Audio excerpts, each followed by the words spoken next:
Investigations Mada, vos avis comptent. Comment transmettre l'histoire du pays aux futures générations? Quelques réponses dans ce micro-trottoir. Oui, on en parle un peu, on introduit par rapport à ce qui se passe et après, moi je trouve que c'est plutôt via l'internet, les gens, les jeunes peuvent se connecter, se documenter par rapport à l'histoire du pays. C'est plus facile en ce moment de se documenter sur n'importe quelle histoire, n'importe quel sujet. Tout est numérisé.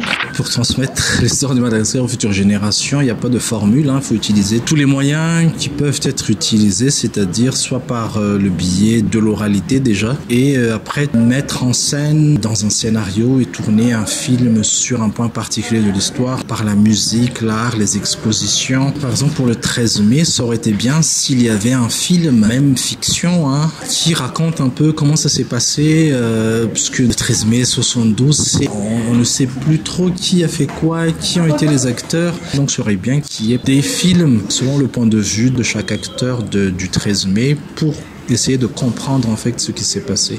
Je ne me contente pas de jouer, mais j'essaie de partager au maximum toutes les valeurs, surtout les valeurs de Madagascar, son histoire. Il faut le faire progressivement. Le fait de partager l'histoire de Madagascar, la valeur de Madagascar, l'identité de Madagascar est une vie tout entière que je partage dans mon quotidien avec mes enfants. Investigations Mada, vos avis comptent.